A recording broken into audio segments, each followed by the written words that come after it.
Hi, my name is Maddie. I'm serving with the National Loon Center as a Minnesota Green Corps member. Today we're out on the ice to talk about loon-safe ice fishing and how we can protect the loons even during the winter. We'll also talk about some online resources that you can reference when you're planning your own ice fishing excursion. So today we're out here, we're ice fishing for crappies, which is a Minnesota favorite if you've ever been ice fishing before. But in the summer, it's also a favorite of the common loon, so that's what we're gonna be fishing for today. But before we even think about fishing, we're going to talk a little bit about fishing licenses and what you should do before you even plan your fishing trip. Before we start fishing, it's important to remember that anywhere you're fishing in Minnesota, unless you're in a state park, you are required to have a fishing license, whether you're a resident, a non-resident, whether you're harvesting fish or not. It's important to have your fishing license. You can go online to get your license at the DNR website. You can go to your local bait store. You can go to another DNR office wherever you're at in Minnesota. Okay, so if you already have your fishing license, let's look a little bit closer at the back of your license. So on the back, there's going to be lots of different resources for you to look at. Make sure to check out the back of your fishing license once you have the physical copy. All right, so another thing to consider before you plan your ice fishing trip is to have a plan for all of your waste. In Minnesota, it's illegal to dump any trash on or below the ice. Even human waste, it's illegal to leave that on the ice, so making sure you have a plan for all of your trash, all of your bait, all of your human waste, all that good stuff. Okay, so as an example of a plan for our ice fishing trash can, we have a bucket here. This is Olivia. She's going to be our bucket model. Olivia's got a bucket with a lid on it and a trash bag inside of it. So I can take my trash, I can take the lid off.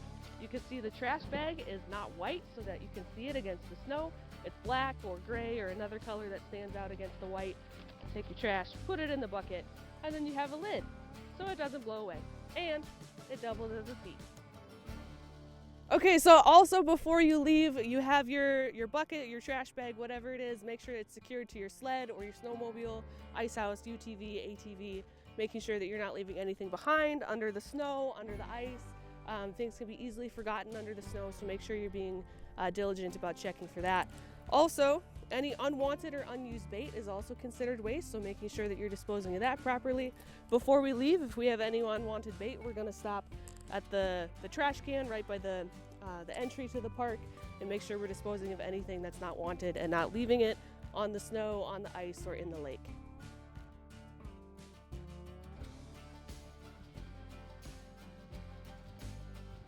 If you want more information about how to keep your space clean when you're ice fishing, go to keepitclean.org.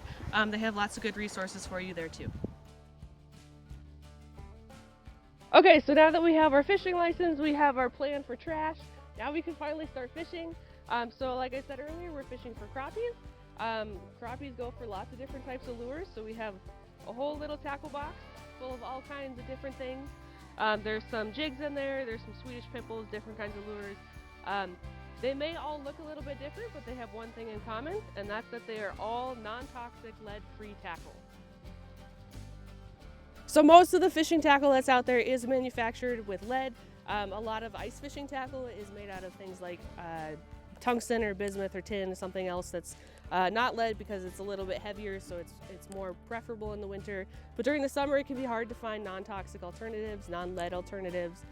So if you want more information about where to find non-toxic, non-lead fishing tackle, you can go to the Get the Lead Out website, and you can find lots of different retailers and manufacturers that make loon-safe tackle.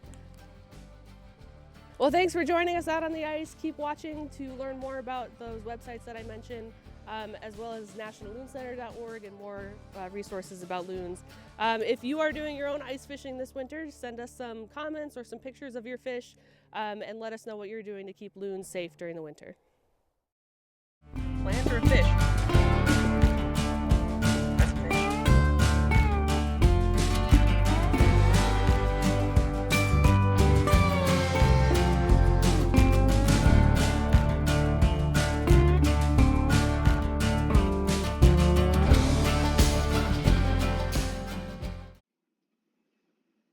Hello, welcome back. Thank you so much for watching our video on how to be loon safe while you're ice fishing this winter. Hopefully you learned a little bit about how to keep loons safe all year long. Even though they're not here in the winter, it's important to do everything that we can to keep their habitat pristine for them to return in the spring. So this first website that I'm going to show you is the Minnesota Department of Natural Resources site. This is their home page. They have lots of seasonal stuff, lots of programs and events going on with the DNR. So they will show you likely some things that are relevant to the season. So it's almost spring. We're pretty optimistic. It's almost spring. So there's going to be some things about late winter, early spring on the homepage. They do make this website really accessible, so they'll show you some seasonal stuff first off. But if you want to learn about, summer or fall recreation, you may have to dig a little bit deeper, but their website is super accessible, so easy to navigate to those other topics that you want to explore. But for ice fishing, the first topic that I want to talk about is licenses. We mentioned how important it is to have your license when you're out on the lake, especially if you are going to be fishing or if you want to harvest any fish. That's super important to have. So looking at these tabs along the top, they have lots of information. Again, lots of resources, lots of events. But we are going to click on that licenses, permits, and regulations page to start. So when you get to licenses, permits, and regulations, you're going to see lots of information about where to get your permits. If you want to purchase a fishing license, you can do it online, you can do it over the phone, you can do it in person if you go to a DNR office, or if you go to a bait shop. Lots of different ways that you can purchase a fishing license. So you're going to scroll down to where it says licenses and vehicle registrations. Click on fishing license. It's going to have lots of those popular licenses that people are purchasing right now for fishing. You can scroll down a little bit further and you can see all the different options for residents and for non-residents. But if you want a particular license, maybe it's a 1-day, 24-hour license, or up to 3 years, you can purchase some unique types of licenses here as well, like your trout stamps, your dark houses, all that good stuff. So for example, if we wanted to purchase a 24-hour angling license, go ahead and click on that. It'll show you some information about how much the permit is, where to buy it, some regulations that go along with it, all kinds of good stuff there. So if you are planning on going out and fishing this winter, or when the summer season starts, definitely check out Department of Natural Resource website to make sure you're purchasing the correct license. In addition to fishing licenses, another super important topic during the winter especially is ice safety. So we're going to go over to this education and safety tab. They have good stuff all year long about education with the natural resources, but ice safety is going to be the one that we are focused on, especially right now. Even though it's really, really cold out, I don't know if you have been around this January, but it has been incredibly cold, sub-zero temps for many days in a row. So you may be thinking like, oh, the ice is perfectly safe. It's been so cold. There's so much ice out there. There's trucks driving on it. I don't have to worry.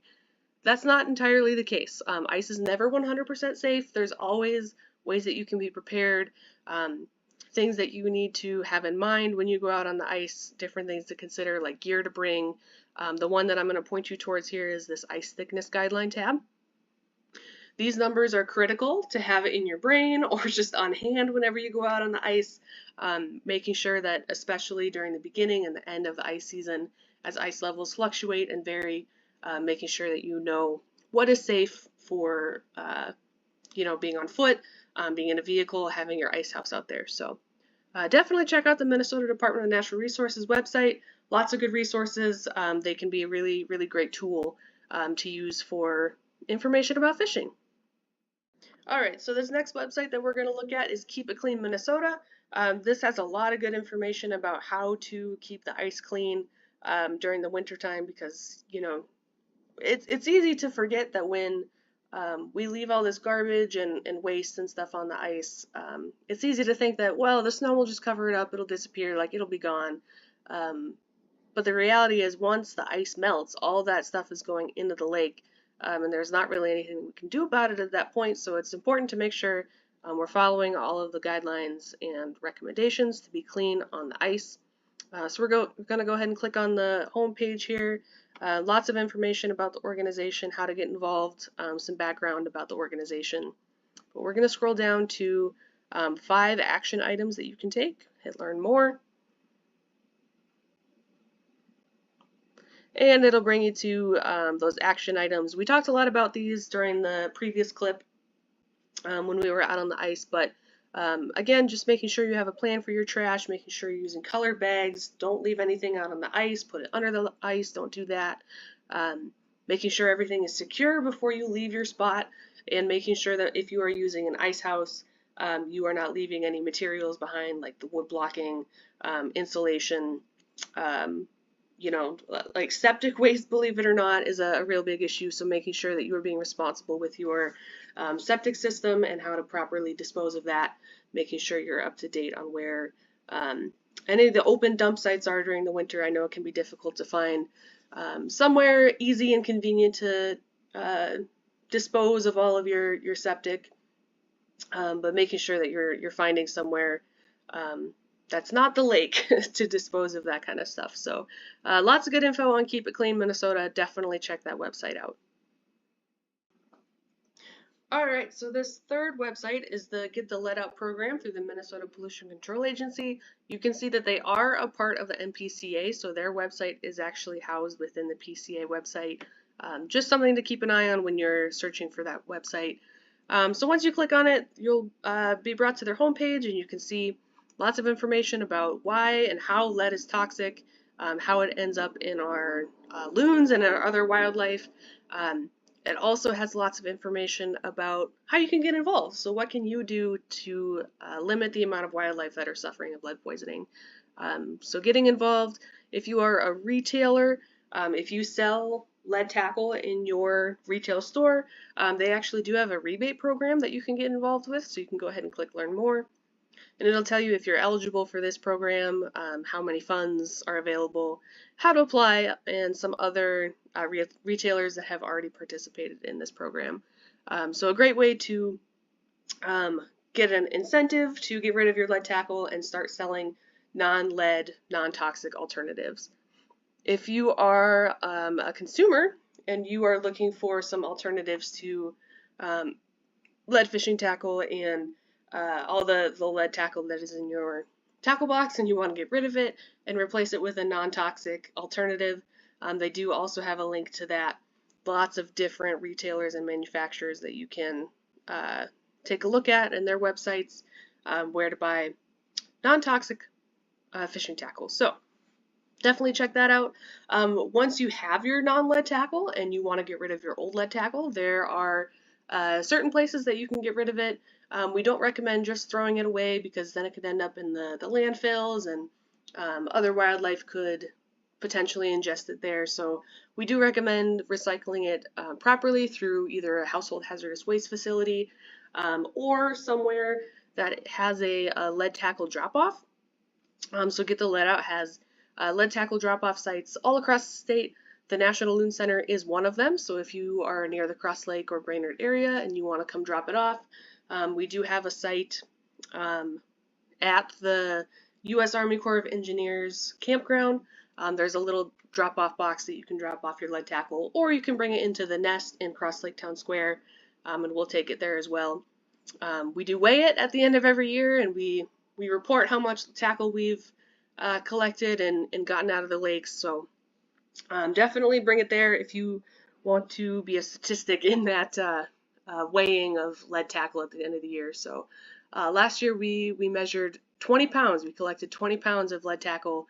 That's 20 pounds that's not going to be in the lakes, 20 pounds that's not going to be in our wildlife and in our loons. So definitely making sure that you are getting rid of your tackle in a responsible way, and being responsible about replacing that tackle with a non-toxic alternative. So check out the Get the Lead Out program website for more information about that. Okay, so the last website that I want to show you is the National Loon Center website. We are at nationalloonCenter.org. We have a lot of good information about just loons in general, about the National Loon Center, about the new building that's going to be built in Cross Lake. Lots of info about events that we're having. We do have a Loons and Lead tab, so if you want to learn even more about loons and lead tackle, anything about our stewardship, our free Cross Lake pontoon tours during the summertime, definitely check that out. this spring as that comes out. The Loons and Lakes Festival is coming up this June, so definitely stay informed on the National Loon Center website as well.